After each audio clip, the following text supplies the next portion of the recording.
Hello and welcome to episode 116 of the Mark and Me podcast. As always, I'm your host Mark. Now joining me on today's episode is two guests. That's right, I'm joined by the two directors of one of the greatest horror films ever made, Jaume Balagueró and Paco Plaza, the brains behind the absolute masterpiece Rec. Now if you are sitting here right now thinking, I think I know that film, was it the original before they made Quarantine? Yes, that stupid American remake came along following 2007's absolute brilliant Spanish zombie horror film Rec.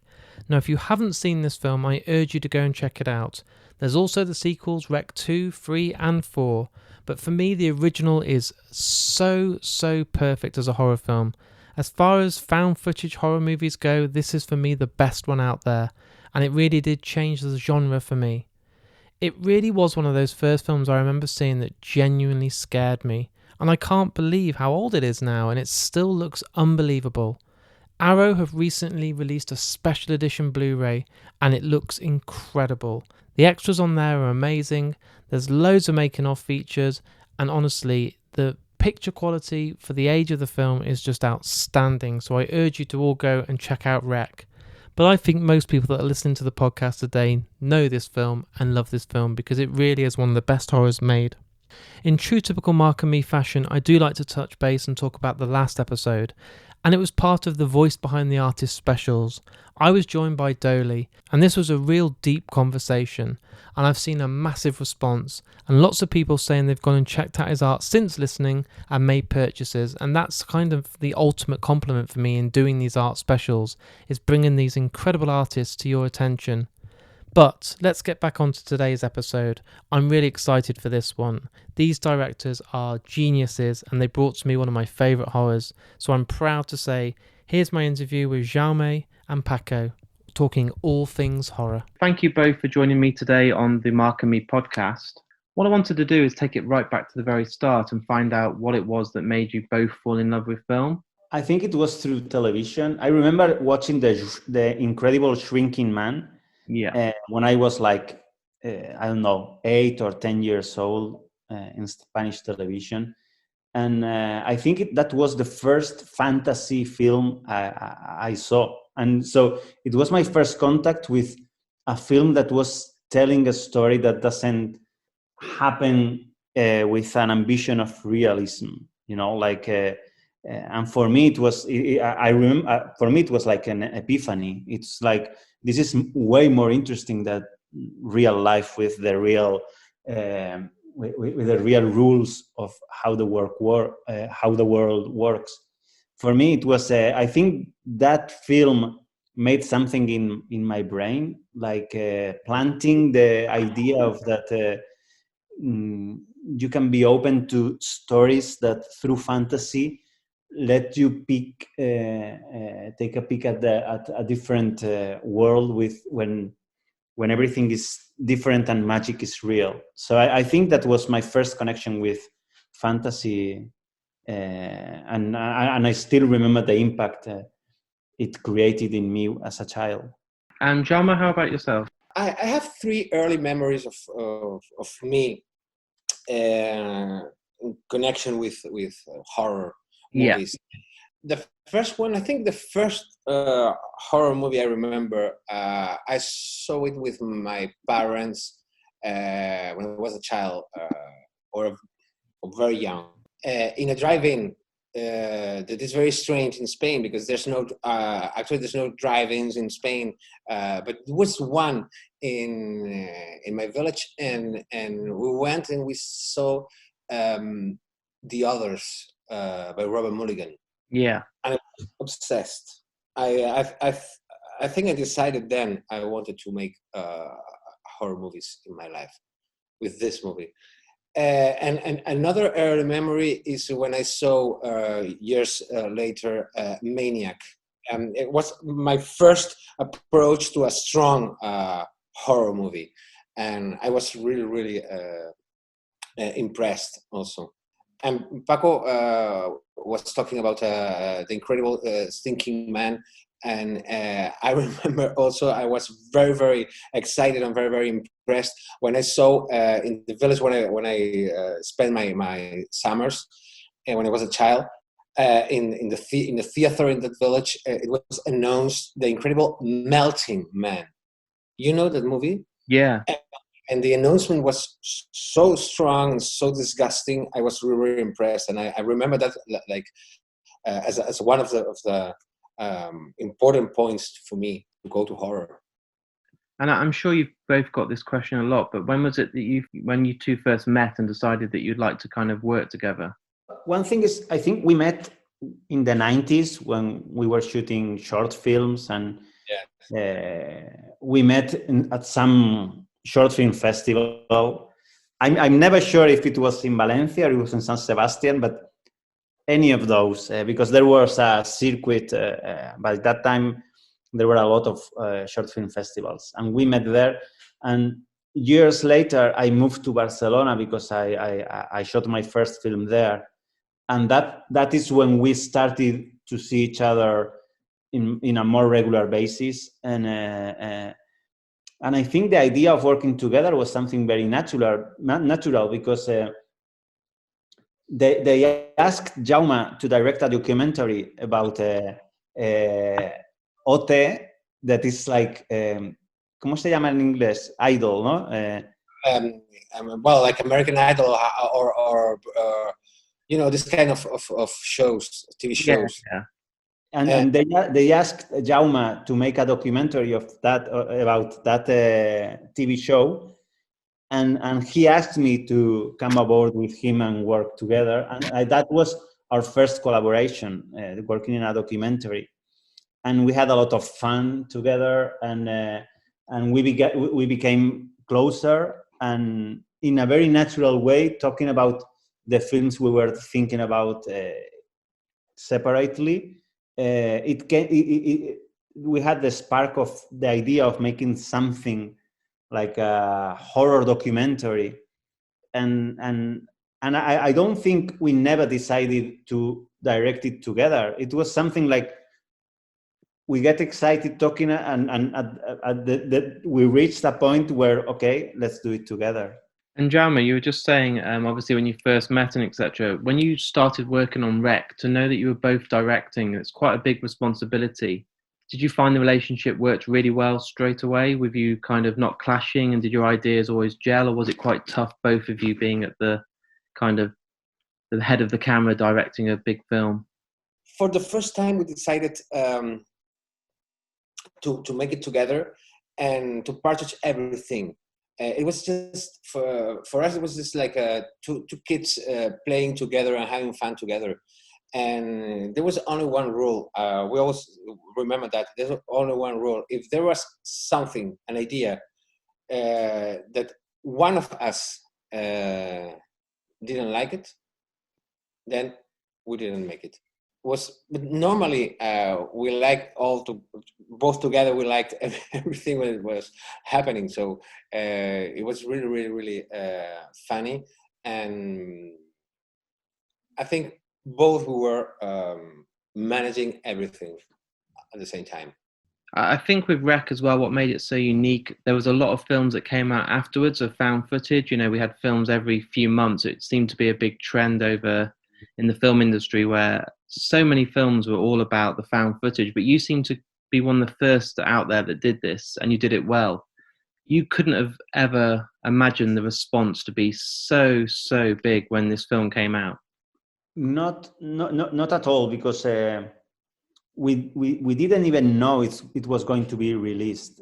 You know, it was such a tiny thing, tiny adventure. We were having fun together doing a zombie film, but we didn't have any expectation, and nobody did.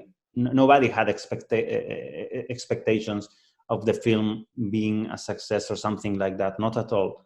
And I think that helped in giving us a level of freedom that is very rare to achieve, because it was like shooting a film that maybe no one's going to see, you know, or it was going to be, I remember at a certain point we thought that we were releasing a DVD like to give with a newspaper or some kind of it was like an experiment. We were not doing a horror movie that's going to be in Sitges and in Venice and it's going to be released worldwide. Not at all. Our ambition was very, very limited with the film, and I think that's a lesson we can extract from our experience in Rec, is that the level of freedom we had gave us, took all the weight off our shoulders. So we were just like improvising, creating things. I remember writing the end of the film like the day before we were going to shoot it, like it was like very carefree, and I think that helped the film. I think the film breathes so free and so wild because the way it was done.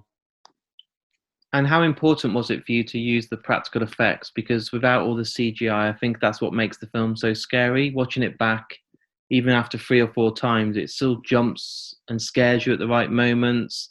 The way that the old lady looks and everything, the makeup and everything, it's done with such care and detail. It looks incredible, where I think CGI now would be looking at it and it would probably look dated.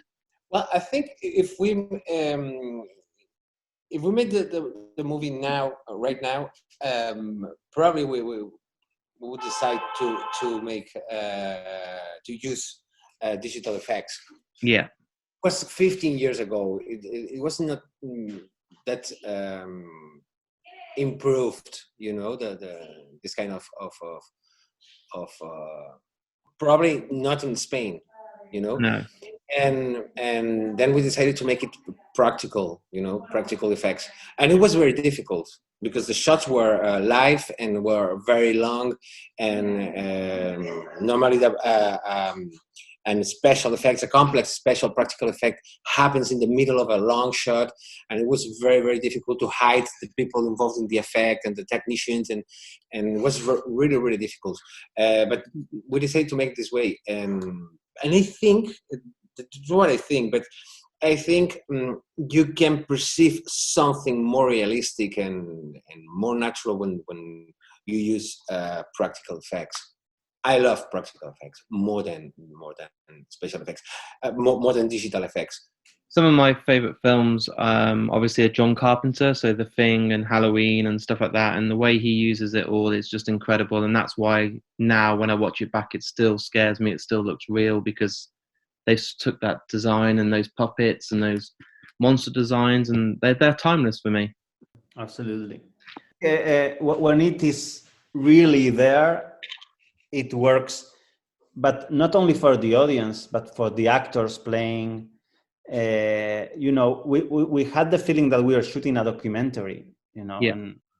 and because that woman with all the blood was there, and Javier Botet with his amazing look was there. So you anything that was going to be scary in the film was really in front of the camera, and I think that helped a lot to the performances of the actors and to us as directors to watch the final result of the image in real time. And also because sometimes the actors didn't know what will happen next, and if we wanted we wanted the actors reacting in a very, very strong way and having a real fear in front of what they were discovering during the shooting, we needed practical effects and real monsters, not real monsters, but practical monsters appearing, and using digital effects will not be very helpful this way. And once the film had finished, it had come out, it had done very, very well. People were absolutely loving it. Did you plan to then do sequels, or was it only because of the amazing response that we got from it and the success that led to then you doing the part 2 and part 3 and part 4? I think it wasn't planned from the beginning, not at all. No. But especially when because we were traveling a lot all over the world with the film and watching the reaction of the audiences, and people kept asking, is it going to be a sequel? So when they had asked for a sequel like 1,000 times, we thought, well, maybe it's a good idea because it's something that the come out was so, at every level, was so satisfying for us that it was no reason to not to do it. It's like, let's Jaume, I remember when we were promoting Rec 2, and Jaume said once that it was like the feeling of let's keep the party going. It's like, it's like when you don't want to go home, it's 1 o'clock in the morning or 2 o'clock, and it's let's go to the next bar. It was like let's keep it rolling. And what was your thoughts on the American remake, which obviously was always going to happen once we got a successful film out there, but it happens all the time. We see it all the time. Did you get a chance to see it yourselves? Quarantine. I saw the first one, and it was shocking for me to see the movie because it was so similar and so close to Rec. It was just something was just a copy. Exact copy of Rec. It was very, very shocking. So it's very difficult for me to appreciate or judge the movie. I think I'm sure it's okay, but for me it's very difficult because it's something very, very, very close to something we did. Yeah. But I think if it's something different between Rec and the remake, is the way it was done. I think Rec is very fresh, and in Rec it's very scary because the way we did it, and Paco, me, and the actors and the producers and everybody involved in the movie, the way we did it was so refreshing, and that's why the movie is like it is. And I'm not sure if the remake was done the same way. It's very difficult. They did the same way because they had the reference of Rec. Yeah. Did you watch it as well, Paco? Were you a fan, or did you not bother? To be honest, I'm not sure if I have seen it. No. I've seen part of it for sure because I remember Jennifer Carpenter dressed as Manuela. But I'm not sure because I remember it was very, very, very similar. But one thing that I think, just the fact of they making a remake highlighted a lot the original. It was all over, especially in the United States. They began to talk a lot about Rec just because they were making a remake. So I think it helped a lot to the popularity of our own film. So I think we have to be grateful that they made it, because it's like moving the spotlight to your movie to say, there is something that's worth watching there. Okay, so I think it helped a lot, and I'm very happy they made it because I think it helped a lot in Rec being more popular. And I remember when they were shooting the movie, the remake, Paco and me, we were in Los Angeles. They were shooting in Los Angeles, and the producers were very kind, and they invited us to the shooting, and we visited. And it was great to visit it and to see people making something you did before, and they were so excited, and it was really, really exciting for us. And they had a very good ice cream. You remember they gave us ice cream. I remember. They had an ice cream machine in the set. Wow. And we were like amazed, like, wow, they have ice cream. And I'd be there all day, just eating it all day. Yeah, and as Jaume said, they were very, very kind. They were really nice, and it was really shocking to see they built a set that was so similar to our set. That was not a set. Our set was a real location, but so it was very impressive that they reproduced something that is in Barcelona. And now we're sitting here, we've got the release out this year with Arrow, who always spend a lot of time on their releases. They go to detail, they do amazing commentaries, amazing packaging, brilliant art. They really do spend a lot of time making sure the attention to detail's there. It must be great to be revisiting this for you guys and seeing all these new features and stuff and commentaries and that. It must be a great time to see the fans fall back in love with this film. You know, what is really amazing, and it's something we never had expected, is that 15 years later, we would be talking about this film. And, you know, it's going to be re-released in the UK. It's something that we're very grateful to Arrow that giving this second life to the film. And it's something, for me, it's even moving, you know, it's like, wow, it's amazing, because we were so young when we did it. We're young now, but we were much younger at the time. Yeah. And I can't wait to watch, because I haven't seen it physically, because they're going to send it this week. And I can't wait to have it in my hands. And have you had a chance to do anything new for it? Have they asked for stuff that we've not seen before? So maybe any documentaries or making ofs or commentaries, or is it all... Maybe new for the UK audience, because we had a very extensive making of here in the Spanish version. Yeah, we had a huge, you know, the film is like 70 minutes and the making of is like 3 hours. I remember. Yeah. And we have a book, and we have a, you know, there is a lot of material here that maybe wasn't released at the time in the UK side. So now British audience are having the chance to access to it. So I'm very happy about that. And what's the future looking like for you guys? Have you got any plans to do any more stuff together, or are you doing separate projects at the moment, or how's it looking? Obviously with the lockdown, it doesn't help, but is there stuff that you're both working on? We have a separate project at the moment, and actually we made the 3 recs together, and that's all. After that, Paco made films, and I made mine. But we were talking before about possibility to make a rec 5, because people always ask about, what do you want to make rec 5? It's going to be a rec 5 in the future, and we don't know. We'll see. Is that likely? I mean, is it something you both have started to kind of brainstorm and have ideas for, or is it just a thought at the moment?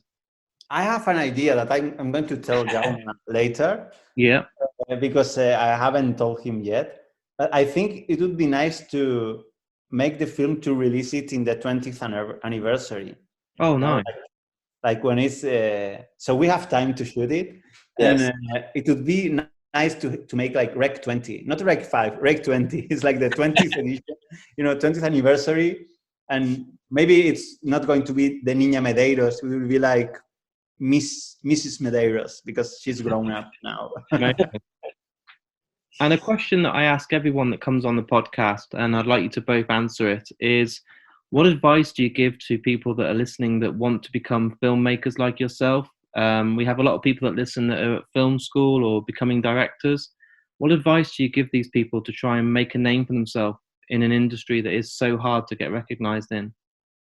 Well, I think it's true that the industry is very strong. It's very difficult to achieve, to make your feature film, your own feature film.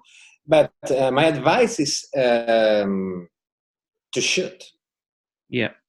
Create and shoot and never stop shooting, especially today, because young people have the elements to create and to shoot all the time. When I was a child and I wanted to start making little movies and short movies, it was very difficult to have just the handycam or to edit what you were shooting with your little camera, because the technology was very different than now. But now you have everything you need, and never stop shooting. Shoot and shoot. I'm going to steal the advice. I read Akira Kurosawa. When he was asked this question, he always said, read a lot of novels, a lot of books, because you will grow as a person, and when you and so you will have something to express when you take a camera. Yeah. I want to thank you both for taking the time to come on the podcast. But I wish you all the luck with that release. I think it's going to do really well, and I think a lot of people are going to jump on board and then discover the film for the first time, even though it's a 15-year-old film now. I think there's a lot of horror fans that will then discover it. Okay, thank you very much. Thank you, guys. Take care. Bye. So there it is. There's my interview with Jaume and Paco, the absolute brains behind the incredible film Wreck. I really love this interview and the passion that they both still have after 4 of these films, and it sounds to me like they may have gave away a bit of a world exclusive there.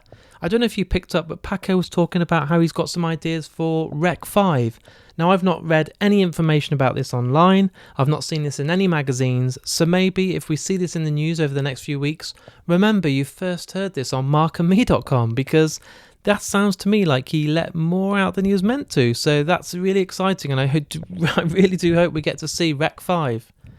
Again, a massive thanks to both of those for taking the time to come on here and promote Wreck. And as I said at the start of today's episode, Arrow Film have just released a Blu-ray edition of this film. It's the best opportunity and chance to get this film, and at the best quality. The special features alone are worth the money, but the film itself, like I said at the start of today's episode, is easily my favourite found footage horror. It's one of my favourite horrors ever made, and all my friends that love horror, and a lot of the listeners out there I know, will adore this film. But if you are new to this and you've not heard of it, go and check it out, and then jump on markandme.com, go onto my Twitter, my Facebook, my Instagram, and let me know what you think, because I really do think you're going to absolutely fall in love with this horror film. It's an absolute classic. Also, if you want to support the podcast, I have a Patreon page. I've got some incredible prizes every month to give away, from companies like Dead Good Teas, Last Exit to Nowhere, some prints and posters from Vice Press, and honestly, whatever I can get my hands on, some Blu-rays, signed stuff, merch, it will be on there for you guys out there to say thank you for supporting the podcast. But not only that, for as little as £1 a month, you're guaranteed 1 episode a week. That's 4 a month of Mark and Me. And right now, my good friends at Vice Press have been good enough to give me some amazing prizes to promote. And at the moment, they've given me a Dracula and Frankenstein set of prints by Greg Staples. And honestly, if you go over to vicepress.com and check these out, you'll probably end up buying them before entering the competition. They're beautiful. They've been good enough to give me a set of these, which I'll be giving away over the next few days on my social media channel. So go on to markandme.com, and on there's my Twitter, Facebook and Instagram for all details. And in the meantime, jump over to vicepress.com and treat yourself to some awesome posters. Things are looking really busy for Mark and Me right now, and the episodes are coming through more and more. I'm interviewing a whole range of different people, and I'm really excited to share these episodes with you. It's not going to slow down anytime soon, and I'll be back within the next few days with a brand new episode. So until then, thanks for supporting the podcast, stay safe, and I'll see you all soon.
But that's the way I like it, baby. I don't want to live forever.